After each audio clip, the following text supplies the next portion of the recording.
everybody. A few days ago, we had a show with the Arizona-based journalist Tom Wales. He has a new book out.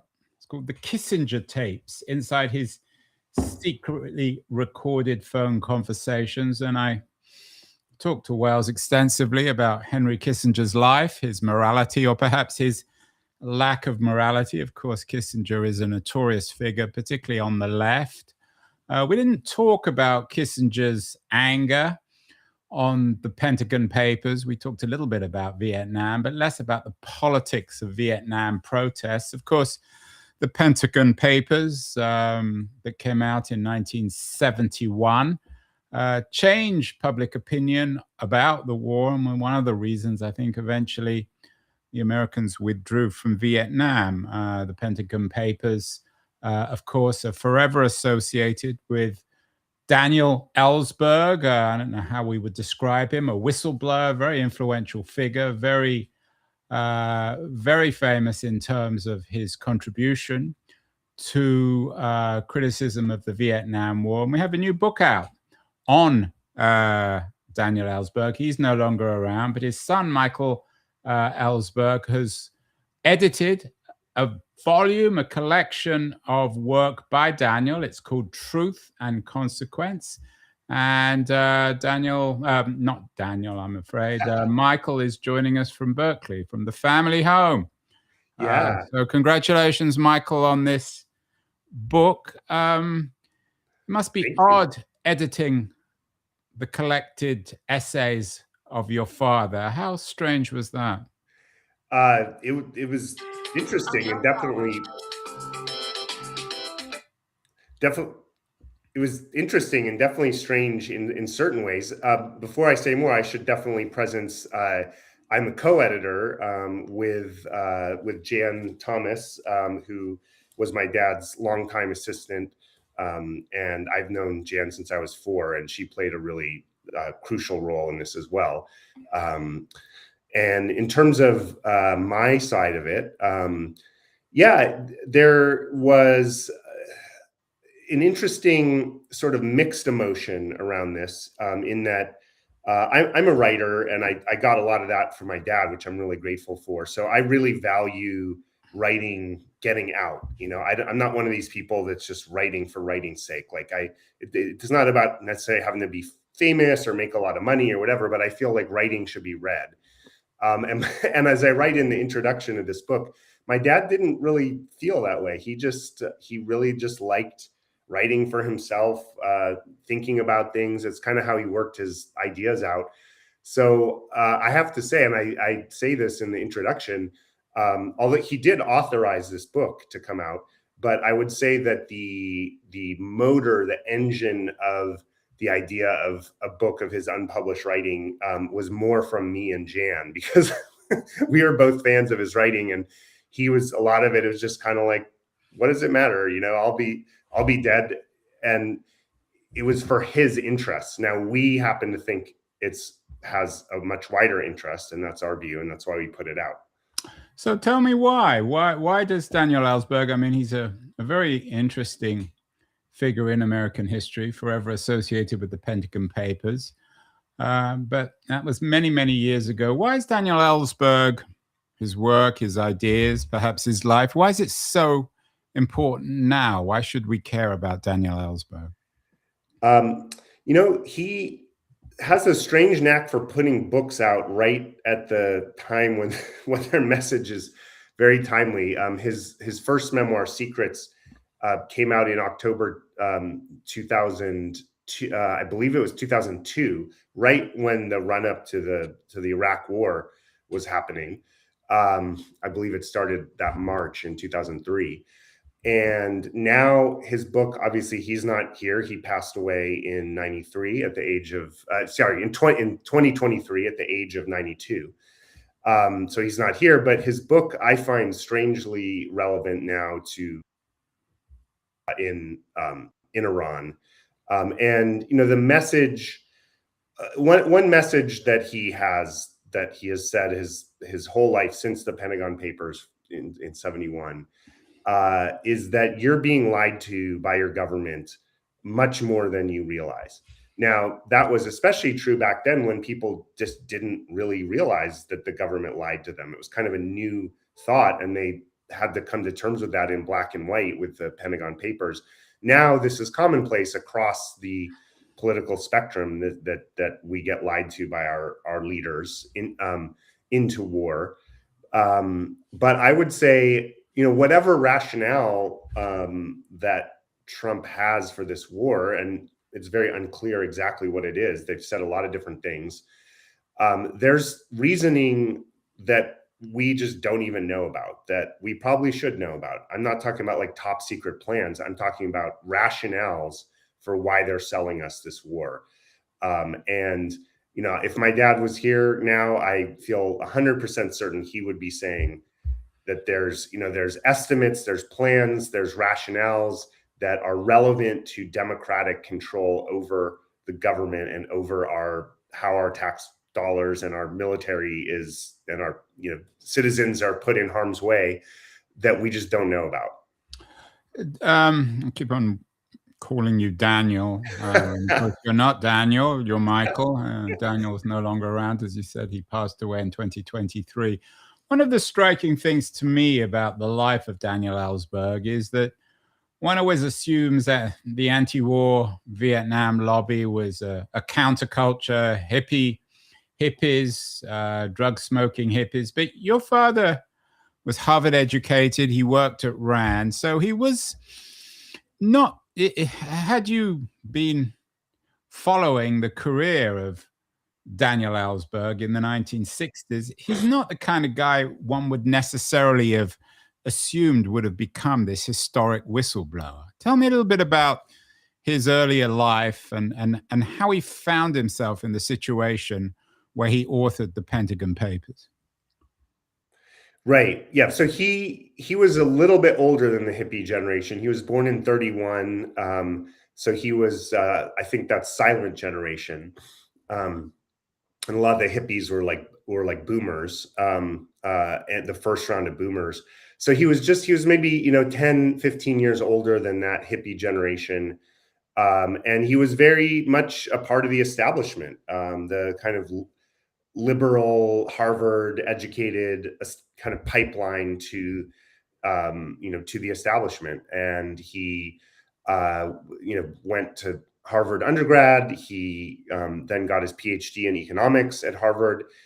He contributed a argument or result in economics that is still discussed, called the Ellsberg paradox. And it's very abstract. It has to do with decision theory. And it's still, discussed in the economics world. And he was very much, part of the establishment. He went to work for the Rand Corporation, which is a quasi-governmental think tank in Santa Monica, somewhat associated with the Air Force.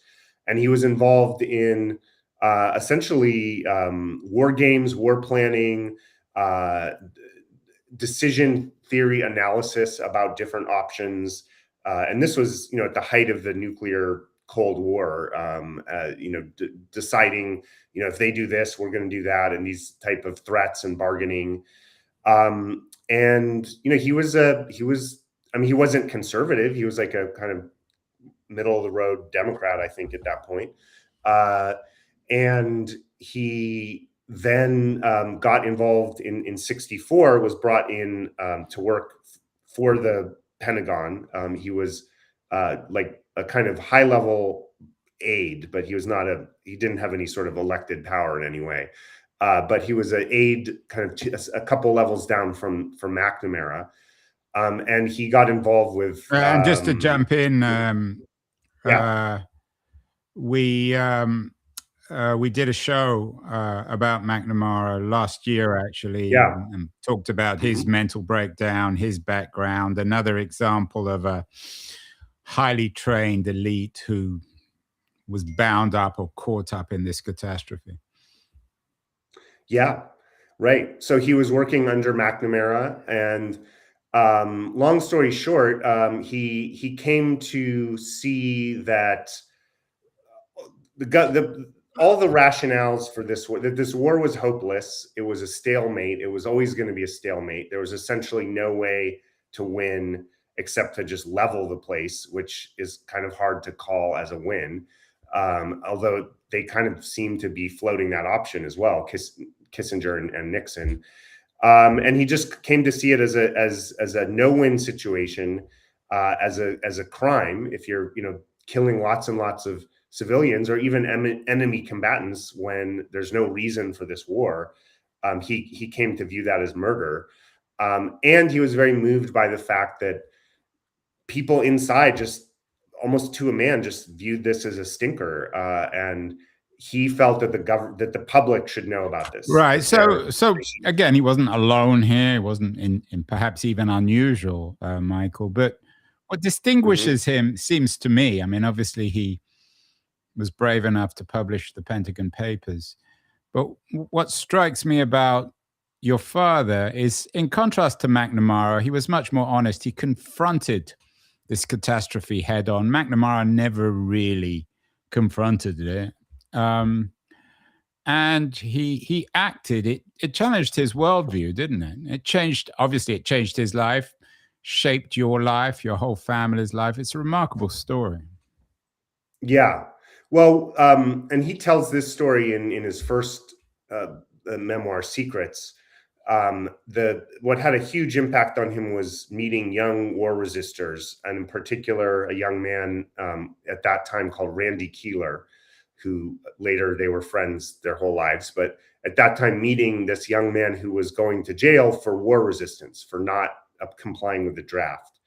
And that was deeply moving to my father, the idea that while young men and boys essentially are getting shipped over to die for their country, that these other young men were going to jail nonviolently and peacefully for their country. And that was deeply moving to him and made him decide that he wanted to take courageous or risky action on his part, nonviolent action to stop the murder, what he viewed as murder. The book comes with an introduction from your stepbrother, who describes your father as, and I wasn't quite sure how to read this. It describes your father as a complicated man. Often people describe parents as complicated when they're rather difficult, perhaps sometimes even unpleasant. What was he like to grow up with, Daniel Ellsberg? I write about this in my introduction. There's certain ironies about me putting this out, because the bulk of the book is 100 is selections which Jan Thomas selected from 100 boxes he had of literally handwritten notes, like yellow legal pads, in this tiny, almost impossible to read handwriting. I still couldn't read his birthday cards. He had to read them for me. But Jan could read them. She made all these selections. They're great. But as I say in my introduction, this was kind of his main activity in life. Like, I love my dad. Like, I have many great memories with him. He was really there for me at times when I needed him. And he was like one of those parents, one of those dads that just was kind of in his own world, spending so much time writing this stuff that I think I would have preferred, more baseball and less, so to speak, and less note writing when I was a kid. But over time, and especially now, I've come to be really grateful for it, because as a writer and as a thinker, I think what's in this book is really phenomenal, and I'm proud to get it out. How did he think of himself? Was there a saintly quality, a martyr quality? Did he think of himself as somehow, in his own way, sacrificing his life for the country, for justice, for the civilians of Vietnam? Yeah, so he writes about this in multiple notes in the book.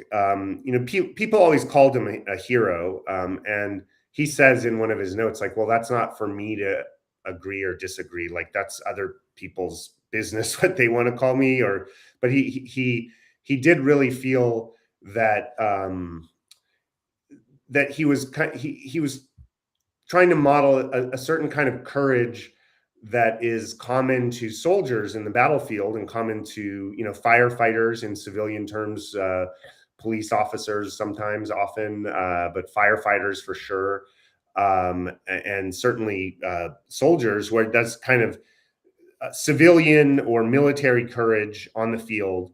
He wanted to model that for what he called civic courage, which is taking risks, nonviolent risks, when you think that your democracy is in danger, and so he definitely viewed himself as kind of taking risks that he hoped that other people would emulate in nonviolent ways. Do you think of him as a great American? People compare him to Edward Snowden. Of course, Edward Snowden is a very divisive figure these days. He's living still in Russia. Some people consider him a traitor. Some consider him a hero. Some see him as both.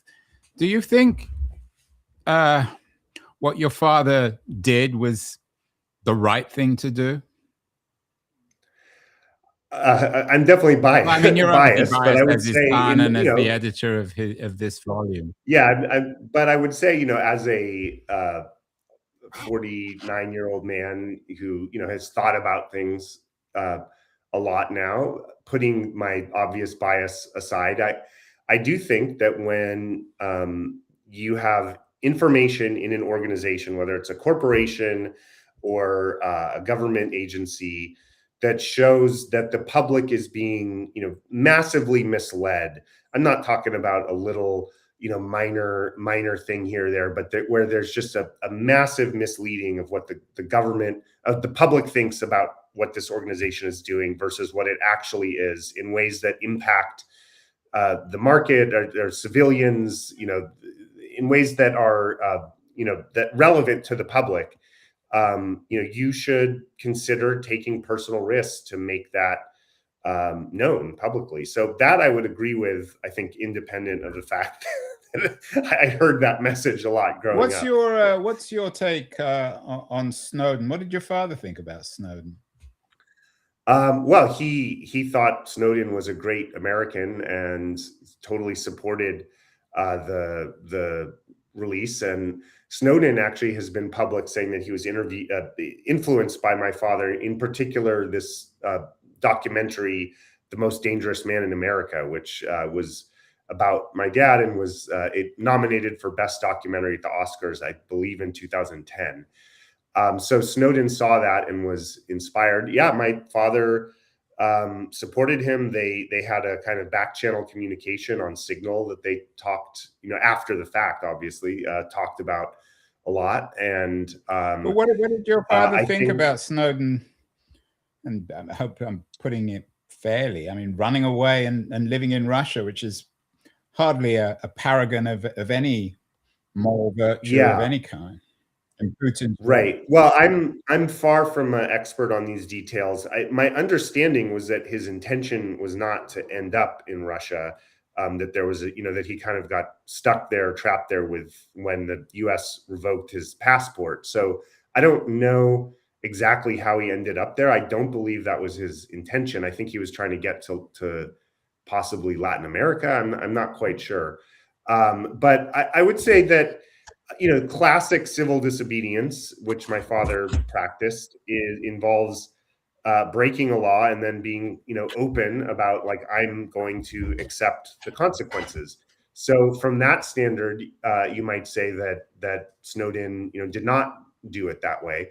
The way my father, talked about it was basically the laws that would give him any chance of a fair trial had really changed with the Patriot Act. So, it's not illegal to tell the truth to your American, fellow citizens, about matters of grave public policy. It's different if you're like giving troop movements away, or like giving away, secrets about, what do they call them? Like trade secrets or craft secrets about. But if you're just telling the public you're being surveilled on against the Constitution, I mean, very strong argument that this is unconstitutional. You can't get a fair trial at that anymore because of the Patriot Act. So he didn't really blame Snowden for not subjecting himself to, what would have been kind of a show trial, essentially, under the Patriot Act. In our conversation with Tom Wells, we talked about the nature of evil. We had a discussion, for example, about Hannah Arendt's banality of evil argument that she developed having attended the Eichmann trials, and we touched on a comparison perhaps even between Kissinger and his callousness and the callousness of a man like Eichmann. I mean, that's controversial. I don't think there was any conclusion on that. What was your father's view of evil? I mean, clearly there was a degree of evil here in the American, not just the dishonesty, but the behavior of American troops and American policymakers in Vietnam, the mass murder of civilians.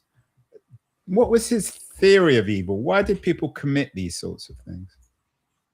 Yeah, actually, I think one of the most important passages in the book is on this. Could I read a paragraph? Yeah, you're the editor. Sure. Michael. Okay, I will. And I actually thought this was so important, I also put it in the introduction, basically. So he has, at the end of the book, there's several essays, previously unpublished essays. And this one is called Against Terrorism, and it was written in October 2001. So you can imagine what the mood of the country and what his mood was like on that date. And he writes this. I'll read two paragraphs. All my life, I've absolutely opposed all terrorism by anyone under any circumstances. I define terrorism as the deliberate killing of non-combatants or war on civilians. That includes the bombing of populated areas and all nuclear threats and attacks, and the support of death squad states or movements, whether left or right. Whether right or left, which that's an important point right there, we could talk about. I propose this as a moral political absolute, to regard all such killing and threats of all such killing as forbidden, to be absolutely and unconditionally condemned, to be regarded as something that under no matter what circumstances one must not participate in or conceal, to be exposed and denounced and obstructed and resisted individually and through all formal structures. So that's quite a, one more statement there. My proposal is to see all such killing as murder, mass murder, whether done by the aggressor or the defender, another important point, whether done by a revolutionary movement or state or counter-revolutionary movement or state, first, second, or third world, it is not to be accepted as a lesser evil, whatever the alternatives, just evil, not to be done. So that's a pretty although I'm not sure anyone would actually ever defend murder. So what would your father be saying today in the midst of another overseas American war, another very controversial one? The supporters of the war would argue, I think some of them at least, that this most recent American invasion of another country is an attempt to save lives. The regime in Iran, I don't think there's any debate about this, is a murderous regime. They murdered tens of thousands of civilians, of protesters in the last few months. And of course, the critics of this current American invasion of Iran would suggest that the Americans are murderers. What to make of it? What would your father say? Yeah, well, I want to preface first that I'm very far from an expert on this particular topic. So I think but it doesn't have to be an expert, Michael. I mean, I don't think there's any debate that the regime was murderous. There's no debate that one of the consequences of this American invasion is the death of innocent civilians, although it's probably mostly unintended. So would he have just said, well, it's not our business, let's just leave it alone? Or would he say you have to peacefully fight against this murderous regime? That doesn't seem to be particularly effective either. I would say, I mean, the points that I feel almost certain he would be saying right now is that one, this is just clearly a direct violation of the Constitution. That we've gotten used to this now, unfortunately, for a long time since post Tonkin Gulf resolution, that the president, and certainly post 9/11, the president can basically, bomb anybody, however he feels, Republican or Democrat, if he can somehow sort of vaguely tie it to terrorism. Now, Iran is not vaguely tied to terrorism. It does pose real threats, and I'm certain that he would acknowledge that. But it's not the president's business to be just bombing and getting. This isn't just like a cruise missile one-off kind of thing. Like Trump is bringing us into potentially a very major and prolonged war that might involve U.S. troops, that would probably make Iraq look like a cakewalk compared to Iran. I think he'd be saying, like, whatever the merits or not of disarming this regime, which he would be very critical of the regime, this isn't for a president to decide. This is for Congress and for the public at large via Congress. I think that's one clear point he would be making, and I could probably share a couple more too, but I'll share that one first. Yeah. Who were his political heroes? Clearly wouldn't have been a great fan of Donald Trump, or certainly wasn't of Richard Nixon or Henry Kissinger. Probably wouldn't have supported certainly the second Bush over 9/11. But are there models for your father, Daniel Ellsberg, in terms of the way presidents behaved? FDR, Truman. I mean, what did he make, for example, of Truman's decision to drop an atomic weapon on Japan? Well, that's another, probably the core event that he thought about in his life, and his magnum opus, I would say, it was his second memoir called The Doomsday Machine: Confessions of a Nuclear War Planner. And he was involved at pretty high level strategic nuclear war planning in the Rand Corporation in the early 60s under Kennedy, Eisenhower, and then Kennedy.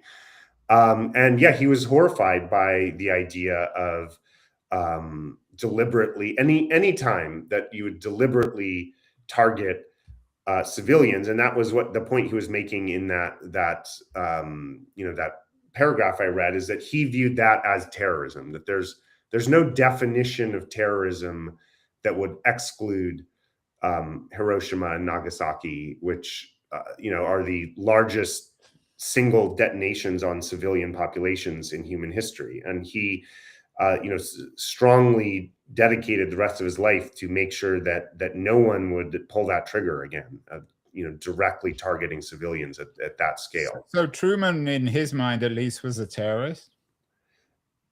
Yes. And when you say that, I mean, he's saying that not to single out like one president but anytime you deliberately target civilians, that actually just is the definition of terrorism. It's not like a very controversial statement. Whoever does it, whether it's our side or another side, that's just how, that is the definition of terrorism.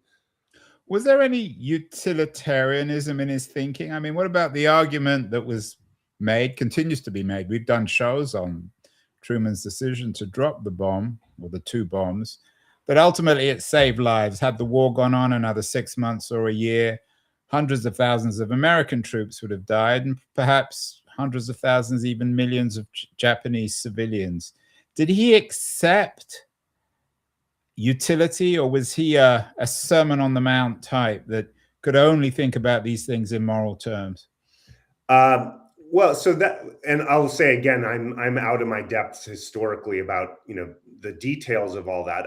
But from hearing him talk about it, I believe he was of the opinion, which is not a uncommon opinion among historians. I don't know if it's a majority or not, but that whole the whole thing about the invasion being inevitable was just not correct, and that they were on the path to getting the emperor to step down. Now, I certainly am out of my depths debating that, but he was of that view. Now let's ask though, let's say that wasn't the case. This is the hypothetical that let's take it as a hypothetical that, we're going to have to, lose 1 million men invading. I mean, I think the next question he would ask is like, was this do you have to invade? Like, was this a matter of, national, life or death to throw 1 million men at a island an ocean away? That would be another question. Let's say the answer to that is yes. I think the third question is, what happens to you as a nation when you decide that just slaughtering civilians is the way that you deal with threats, rather than taking risks of your military, which is what they are there to do, to take risks of their lives to protect us. I think as a Marine, and he was a Marine, he very much believed in the view that the military is supposed to take risks, not only to protect our nation, but that any actions they would be taking to harm civilians on the other side are morally unjustifiable. That civilian life should not be sacrificed by our side in any major way in a war. What was it like? And I may have asked this question before. I'm particularly curious, Michael, growing up as the son of Daniel Ellsberg. Did he encourage you to rebel? I mean, you grew up in Berkeley. I know you were still living in the house you grew up with. So Berkeley is quite a rebellious place. Did he recognize that sometimes he might have been wrong? Or did he always consider himself to be correct and not accept people who didn't agree with him, even if or particularly if they were his children, his sons or daughters? He was pretty hands off, to be honest. He, as I write about, he was just so focused on all these notes he was writing that he was very loving, and he was there when I needed him, when things were challenging.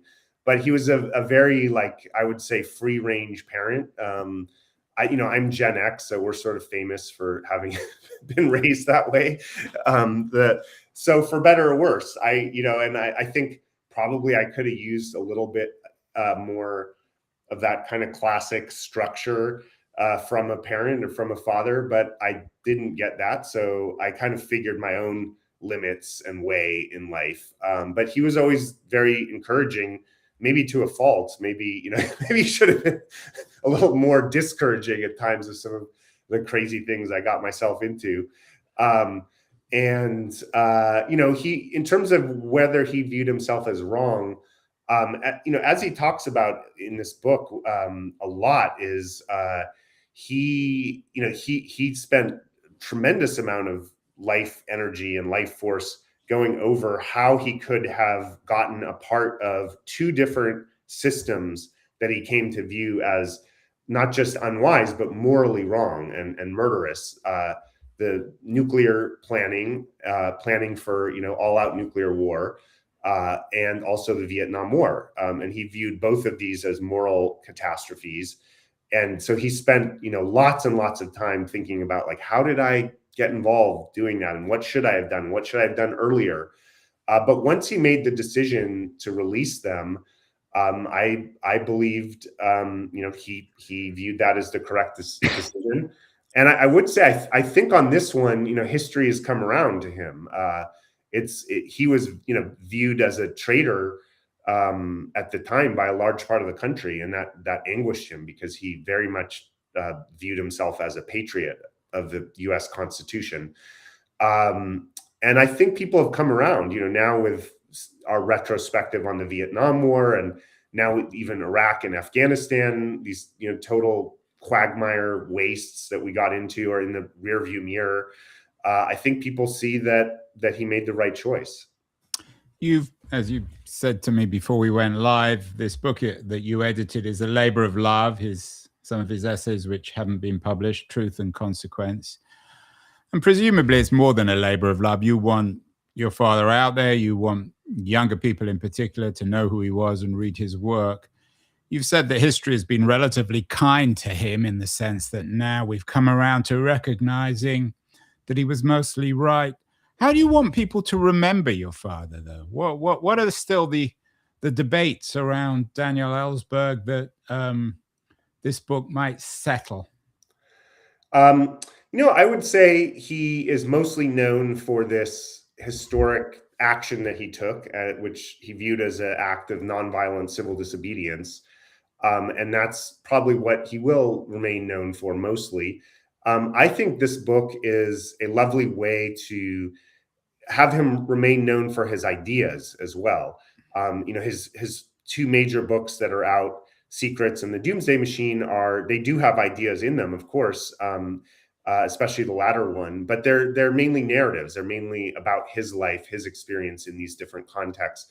This is really a book of ideas, and he has, very detailed, nuanced thoughts about the nature of morality, and particularly how morality operates in bureaucratic structures that I think deserve to be considered in their own right as very important and worthwhile ideas that are worth engaging with.